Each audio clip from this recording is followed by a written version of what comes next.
Psalms 121. I'm reading from New American Standard, but you get a good feel from a King James. So it says, I will lift up my eyes to the mountains, from which shall my help come.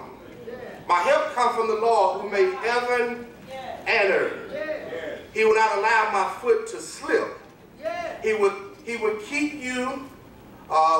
He who keeps you will not slumber. Behold, he who keeps Israel will neither slumber nor sleep. The Lord is my keeper. The Lord is your shade and your right hand. The sun will not smite thee by day, nor the moon by night. The Lord will protect you from all evil. He will keep your soul. The Lord will guard your going out and your coming in, from this time forth and forevermore. You may be seated in the presence of the Lord. I like the way the first verse reads out of King James. It says, I will look to the hills, but with coming all my help. This morning, if you allow me to for a few moments, I just want to talk from the subject, God is watching out for me. Isn't it good you got somebody that has your back? Isn't it good, King Brian, that when you can't see danger ahead, God already is fighting your battle? Isn't it good when you don't know your ups and downs and don't know which way you're going to turn or go, that God is already guiding your footsteps? And perhaps some of you have been through some stuff and maybe going through some stuff right now that if it wasn't for God in your life, you would have lost your very mind, gave up, and some of you even came close to taking pills and getting a gun and shooting yourself. But you had an opportunity to look to the hills and realize that the same hill that provided help for you last time is the same hill that will give you joy and consolation this time. Do I have anybody here that knows that God is watching over you?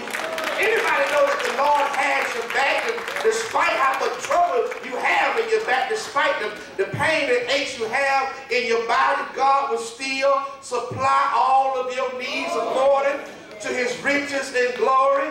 You may be down right now, but you realize it's not the worst. You may be going through some stuff right now, but there's also someone going through something worse than what you're going through.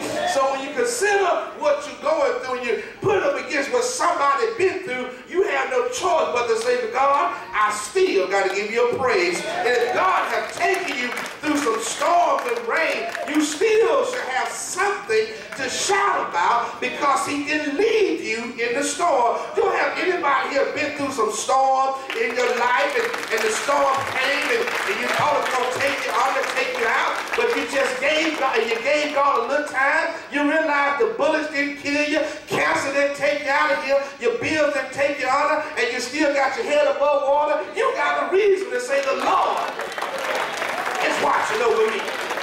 My friends walk away, my money gets short sometimes, but God told me to tell you this morning, I know you forgot and have torn out your Bible. He said, I will never leave you, nor will I forsake. I wish I had somebody here that would stop depending on folks and have put all your trust in. I wish I had somebody here that has stopped depending on 401k, because everyone let you know that 401k can leave you. Stop depending on your job, because one day you can have a job and tomorrow you won't have a job. Stop depending on family members, because family will turn your back on you. But God, he's the same today, yesterday, and forevermore. That's why I can shout a shout of victory knowing that God is watching over me.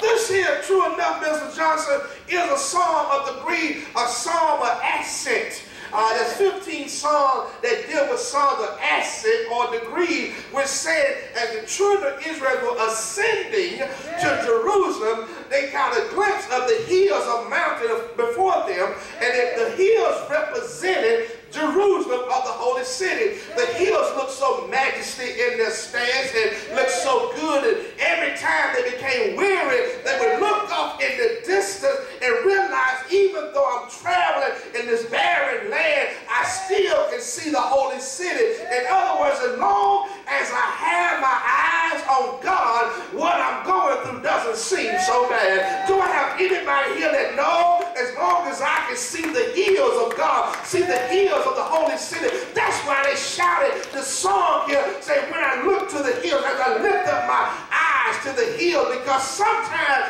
you get burdened with your trials and tribulations, get burdened with your circumstance, things you cannot control, stuff you cannot think. I just want you to look up.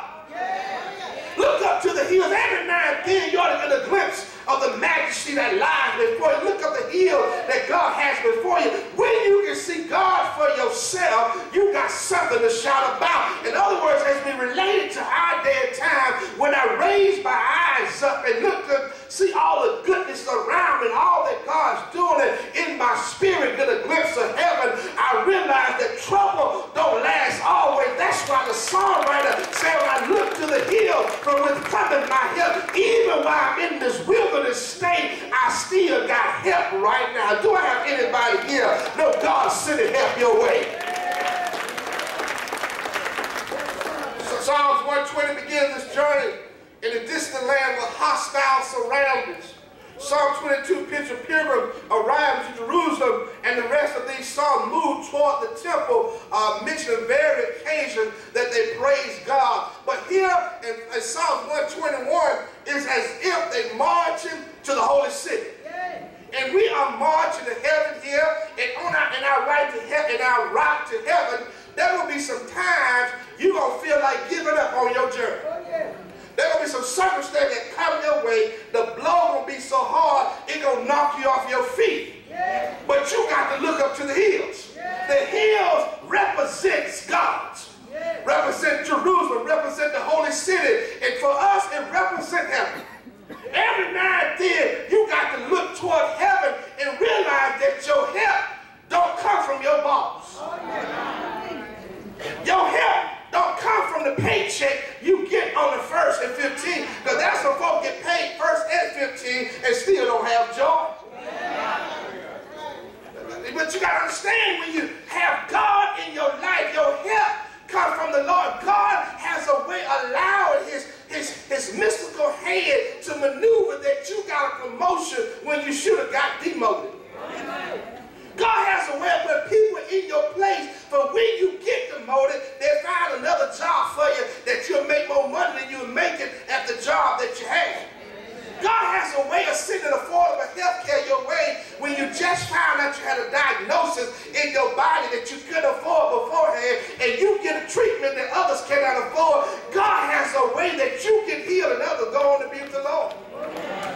That's why we got to continue to look to the hill from which comes my help. He said, lift up my eyes to the hills. From which cometh my help. We as believers got to realize we can't even help ourselves. Because if we could have helped ourselves, some of you wouldn't be here today. Some of you wouldn't have faith in God if you could help yourself. But because we can't even wake ourselves up in the morning. Because if it hadn't been for God, you wouldn't be able to comb your hair, brush your wig, put your shoes on. But because you got God in your life, you can do stuff for yourself that without the hand of God, people only wish they could do for themselves.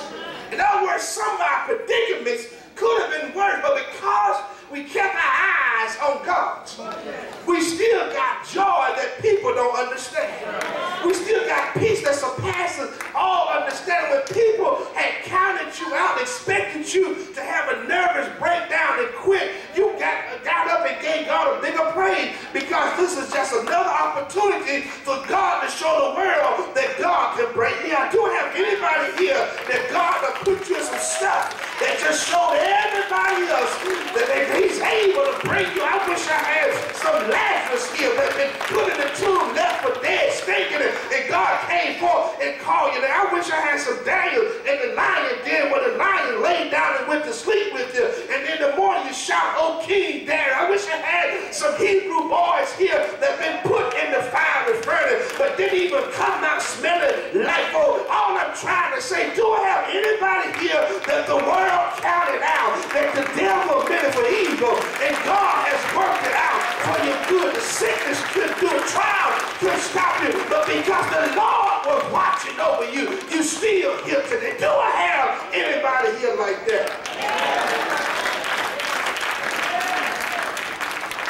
in spite of the fact that the hills are majestic and beautiful, Yes, sir. the psalm also implies a situation of uncertainty. All right. There will be times in your walk that you really don't know if you're going to make it. There will be times in your faith where you don't really know should you keep pressing on or turn around. Oh, yeah. But here it gives us a sense of uncertainty. When they started out, they may have been excited about the journey to Jerusalem. But after time, it went on and resources became few. Some people became weary on the journey. Yeah. You know how it is when you first got saved and you came up and shook my hand or what a preacher hand it was. You said, Pastor, I'm ready to serve. I'm ready to be here every Sunday. I'm going to be here at Bible study. You excited. Then after a few months, you started falling by the wayside. Sometimes you lose your enthusiasm for God because it seems like God is taking his time. Let me explain what that is. God is taking his time. God does not move in our hand. We got to move at the hand of God. But I can tell you one thing for sure. If God's hand is in it, he's going to move. Maybe not in your time, but he's going to move right on time. I wish I had at least one witness that'll wave your hand to help me say he may not come. When you walk in the company, he'll show up right on time. Anybody who's at the point of giving up and you got your breakthrough, at the point of walking out and God turned around, sometimes God will work evil stuff to work out for your good. Do I have anybody here got a greater shout now, got a greater praise, got a greater breakthrough because it seems like God took his time?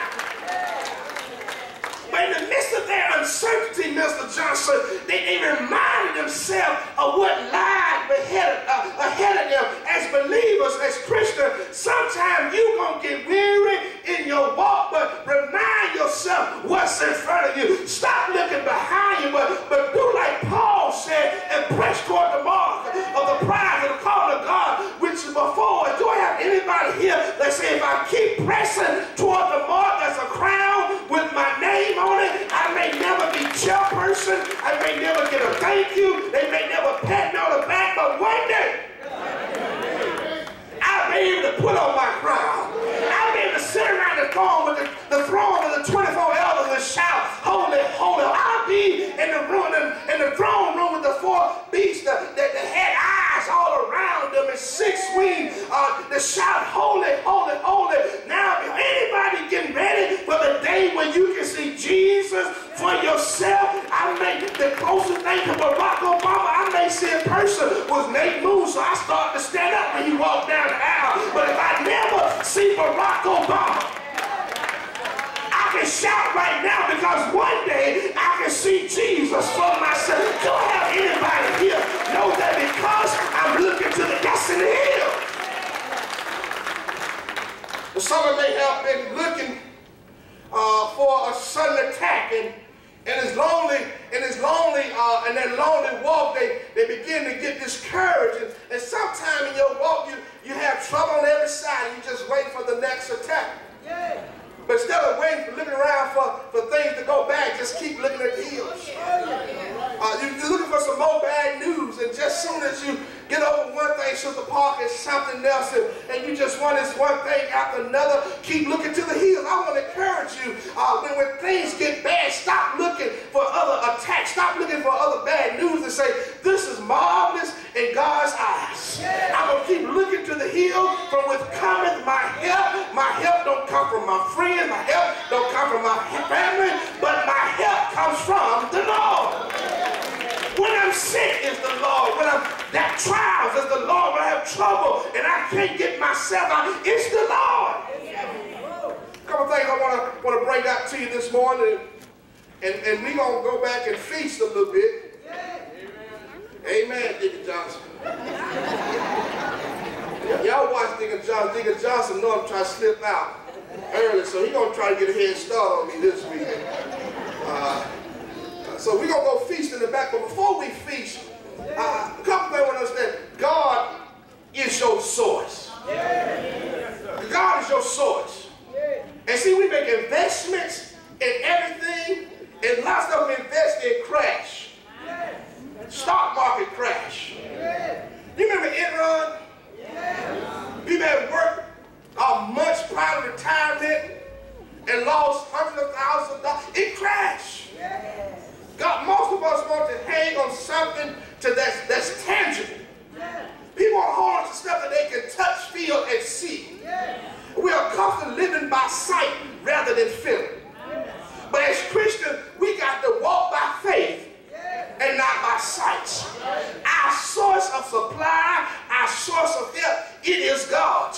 I don't care what degree you have, it's because of God made a way for mama to make quills or pick cotton or whatever it may be, and to send you to school to have a degree that you have the job that you have right now. Don't think it's because you wrote all those papers by yourself that you have what you have. It's a blessing you have it, but it was God to be in your soil that God opened the door for you. Let me help you out. There's somebody that has the same degree that went to a better college than you went to and don't have a job right now. But because you got God as your soil, God opened doors for you. God is the creator. And many times we satisfied with worshiping the creation. I thank God for the creation, Brother Adrian, but why worship the creation when we got a creator that can supply more than what we can see?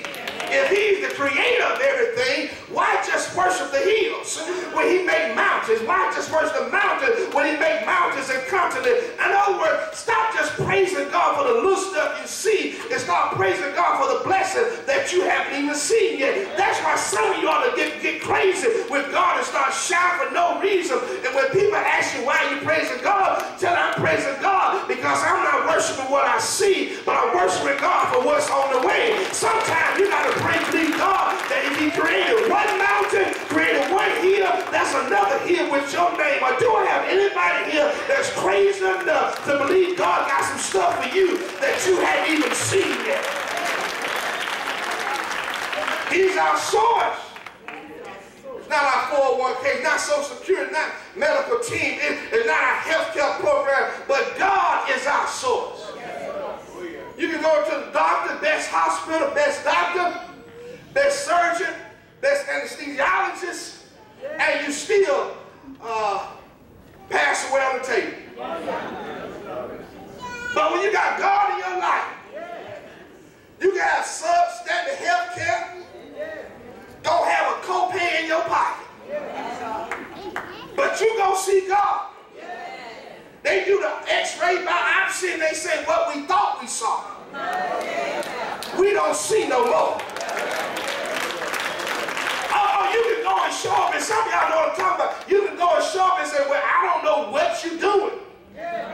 But whatever you're doing, you keep on doing. In other words, my 8 years of schooling can't explain how you're still living. You let them know I'm living because I got God in my life. That's my source.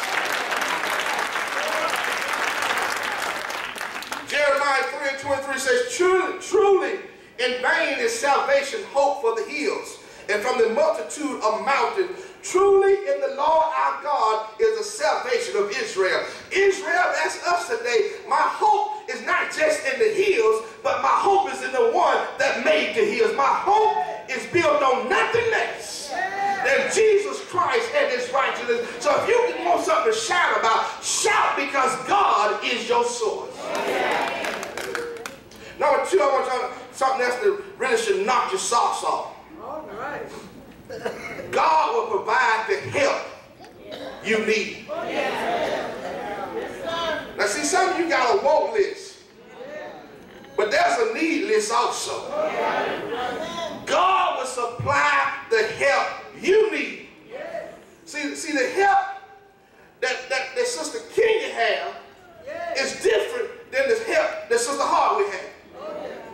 But God will supply everybody help with his infinite wisdom, his omnipotent wisdom that he has. He knows what everybody needs at the same time, and he has enough power to supply to everybody, regardless of what your address may be, what continent you on. God has enough power in his hand to supply the help that you need. All I'm trying to tell you is that the psalmist said, I will look to the hills from which cometh my help. As Israel looked to God, whatever help we need, God will supply it. If it's food, he'll send manna from heaven. If it's water, he'll let a rock spit water out. Whatever we need, God will supply our need. Do I have anybody here that say, I may not have all my wants, but God has supplied all my needs. I may not see it like you see it, but if I got a roof over my head, I know I don't stay in a gated community, but I'm not sleeping under the bridge. God has supplied all my needs. I may not eat Japanese food, may not eat Chinese food, but I thank God for American food like bologna, spam, tuna, and some little crackers. He may not give me all that I want, but he will give me all of my needs. Do I have anybody here that say I may not have a Michael Kors bag, but I'm not walking around carrying my stuff in a trash bag? God will supply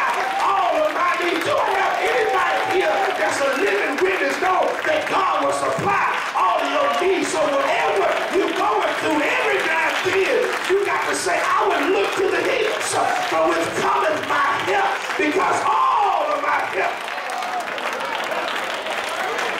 talking about the need.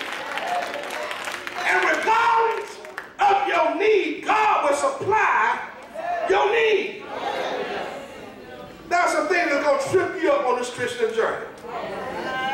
There is some sin, some temptation that will get you off track.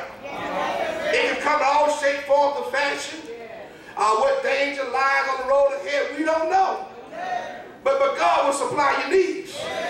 And scripture encourages us, one scripture that encourages me is Psalm 3:26 says, for the Lord shall be your confident, firm, and strong, and shall keep your foot from being caught in a trap and some hidden danger. I don't care how saved you are, there's some hidden danger with your name on it. That's why the psalmist writes, as the Israel was walking on their way to the hill of Jerusalem, they was walking on treacherous territory, and sometimes on edges of mountain, the rocks and stuff would just fall, and imagine walking on sides of cliff. But he said, God would not suffer my foot to be moved. In other words, when I should have failed, God kept you on sturdy ground. And when you should have stumbled over and tripped over the cliff, God kept you from falling. Do I have anybody here that say, I was so foolish, so crazy that I should have tumbled down the hill? You know, Jack and Jill went up the hill and came down. But God kept you in your right. God said, I will not let your foot be moved. He will keep thee, and that keep thee when I slumber. In other words, God will not get tired of watching over me. I may get tired of watching over myself, but the God that I serve, he'll watch over you in the morning. And don't even get tired. He'll watch over your noonday hour and won't even get tired. And while you sleep, snowing, calling the hogs from every county, God is still watching over. Don't have anybody here that know that God that keepeth Israel will neither slumber nor sleep, because he kept you when you couldn't keep yourself. Therefore I know that God will supply all my needs. Psalm 73:23 says, but as for me, my feet almost slipped. I had nearly lost my foothold, but I didn't. Anybody here almost slipped down? And you saw yourself falling, but you didn't because of the Lord? And I'm going to tell you, I don't care how strong you are. When you fall, there's going to be somebody going to laugh at you. Can I get a witness, Deacon Johnson? I failed one Sunday, Deacon Moon. In service here. And I tried to get up so quick. As a matter of fact, I think I had this robe on, it's a little long for me. And I stepped on the back of it as I was coming down. I couldn't get my other foot up, and I said, I'm going down. And Sister Booger was the only thing to catch me. I would either grab on to her, and I knew that wasn't going to be too good. I would have squished poor Sister Booger. So I said, I'm just going to fall and get up real quick and praise the Lord. You should have saw some of y'all trying to keep your laugh here. My sister Mara went on laugh at me, you know. But you got to understand, when you fall, somebody gonna laugh at you. That's some people expecting you to fall. That's some people waiting on you to fall already. But when you got God in your life, you may slip a little bit. But God won't let you fall. And I thank God that he gives me sturdy ground and I build my hope on a solid rock. And I want you to understand, God's people, if you keep your hands in God's hands, when they laugh at you, let them laugh right now. Because when it's all over, we're going to see who get the last laugh. Because some of your falling will make you get up stronger than you ever been if you never fail. That's why some folks that don't fail the hardest can give God the greatest praise, because you know what it's like to be down on your face. You know what it's like to look up and everybody laugh at you. But when God pick you up and turn you around and place your feet on solid ground, I failed, I messed up, I was too embarrassed to even tell anybody, but because God picked me up, I know he's able to make a way out of nowhere. Do I have anybody here that know God will keep your feet from stumbling and falling? He will keep you from being moved. That's why he never stumbles sleep. God of Israel will keep me. And while you walking through the desert, imagine with me, it gets hot out there. But there's no trees to be found. But God says right hand would be a shade tree for you. And you know, if you stay in the sun too long, you ain't got a water fountain, a cool glass of tea to drink.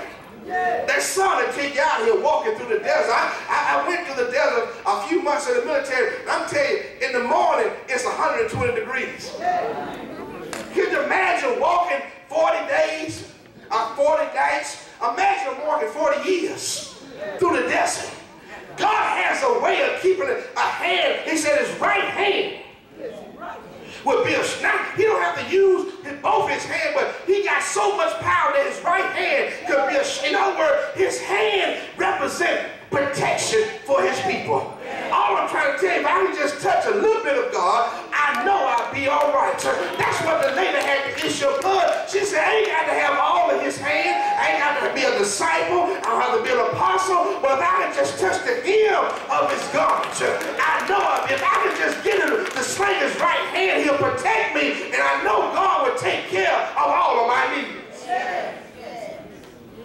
God assure the believers here that, behold, he who keep Israel will neither slumber nor sleep.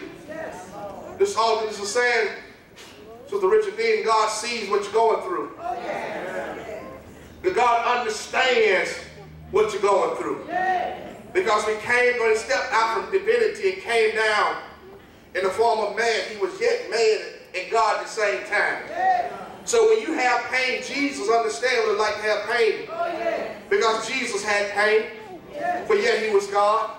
When you lose a loved one, God knows what it's like, because his son Jesus lost friends. And he knows what it's like to have people that betray you and turn their back on you. But so when you go through what you're going through, I want you to understand, God knows also. Now, number 3, I want to give you this. God will give you the assurance that you need. Not only will he give you your needs, he's your source and give you what you need, but he give you the assurance that it's going to be all right. It's repeated here over and over.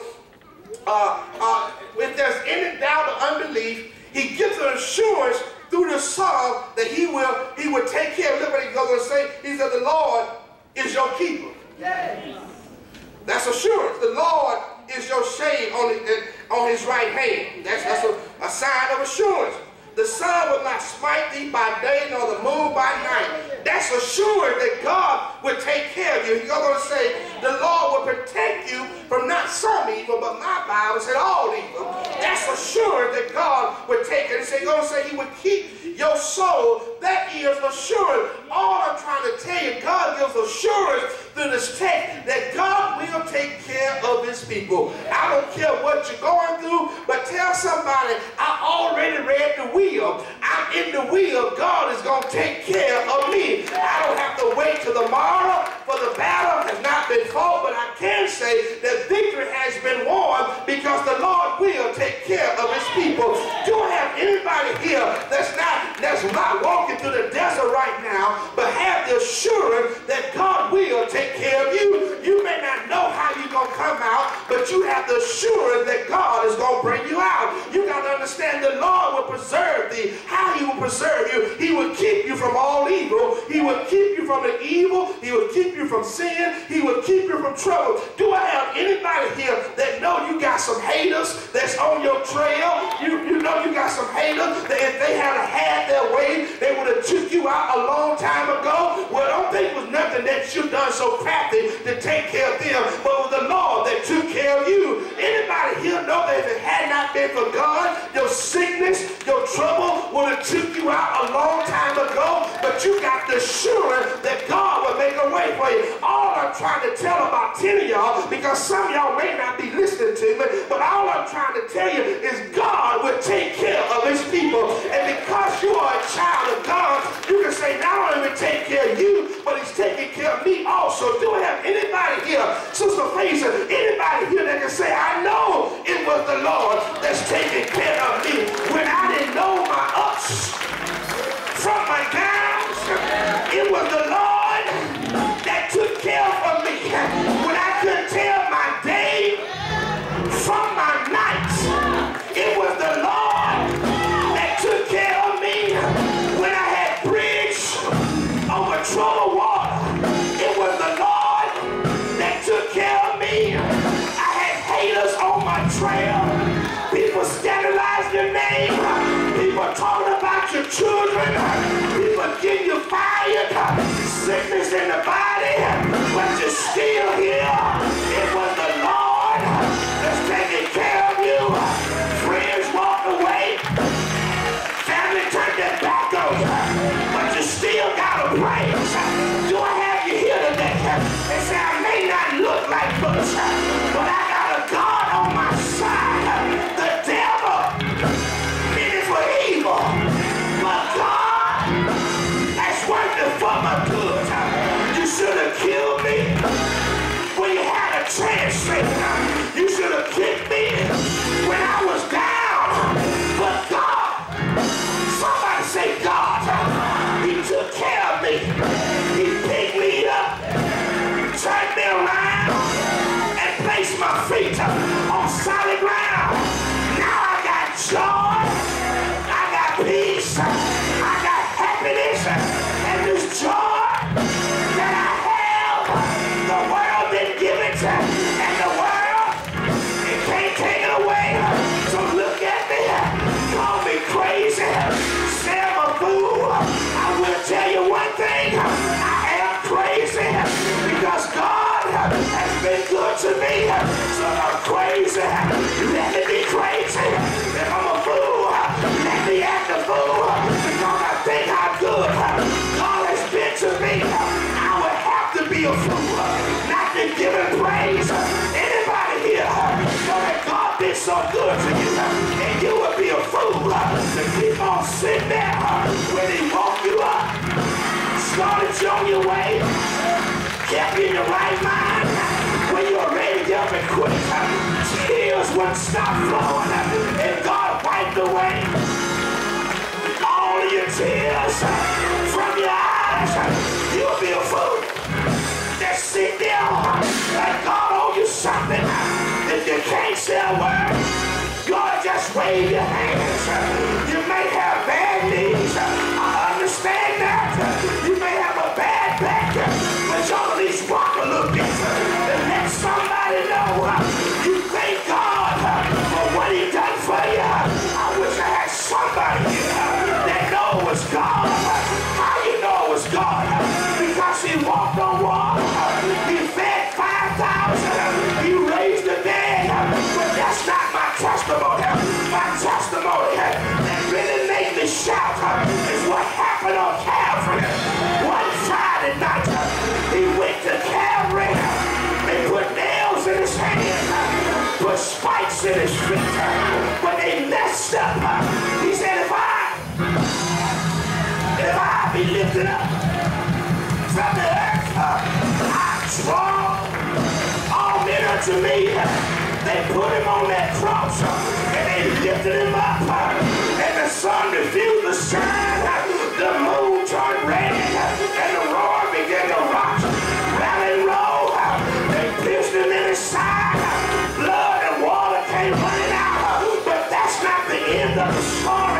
What I really shout about, Sister Johnson, that the Bible said, they looked out to the Roman soldiers, looked at the Jews that shouted, crucify him, and said, Father, Father, forgive them, for they know not what they're doing. And if Jesus forgave them, I'm a fool enough to believe he'll forgive me. And the Bible said he died. Anybody know he died? I wish I had some Baptist folks here. I wish I had some Christians here that know he died. He died from the setting of the sun to the going down of the same. He died that Friday night. But the Bible said early on Sunday morning, before Mary Magdalene and the other Mary got there, early on Sunday morning, before Peter and John got there, the stone had been blown away because he had got up with all power in his hand. And because Jesus got up, he got up because he's gonna watch over me and watch over you. And because of that, I can shout thank you. Because he's watching over me right now. He's watching over you. Give somebody a high five and say, God is watching over me. God is watching over me.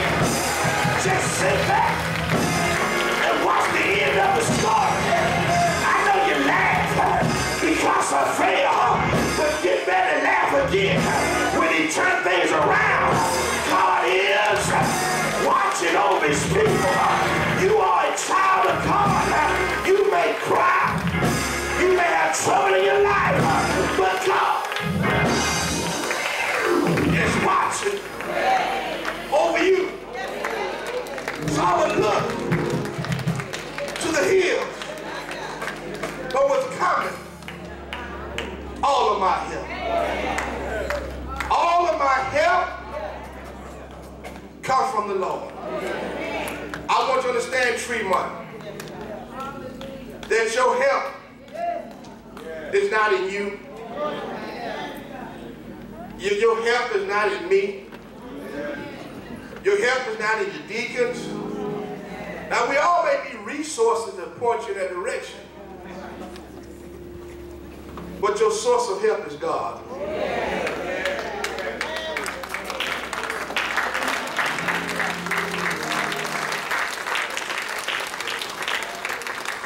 See, one day, we all have to leave this dusty road of life. And see, if your help is in me, and I go on, you still gonna need some help. I want to point you to the one that was helping folks before folks came. That help is Jesus Christ. See, many of you don't have to bury loved ones and didn't think you was gonna make it, but your source showed up. And that source is God. Some of you been through situations and people don't walked out on you, left you for half dead, and you're still here today. It's because of your source. God will supply your needs. And in your needs, God has everything that you need. My life is not based on my wants. And in that, sometimes God says, I will give you the desires of your heart. But in that, he has supplied all your needs. And give you the assurance that there's a hill, a majestic hill, that sits in the city of Jerusalem. So as you travel on this journey, keep looking to the hills, because that's where your help coming from. And your help come from the Lord. Give God a hand of praise this morning.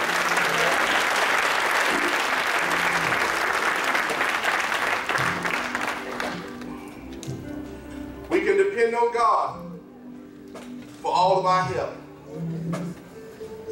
This is not to say, and don't become pseudo-saved and say, I'm going to go throw away my blood pressure medicine. See, God put people in place to get us to our source. Take the treatment, but know your healing come from God. And sometimes God will put people in your place to get you to your source of help. And see, maybe some of you here perhaps are going to go somewhere else today, but God just sent you by here to get you some help today. And you know God will do just that.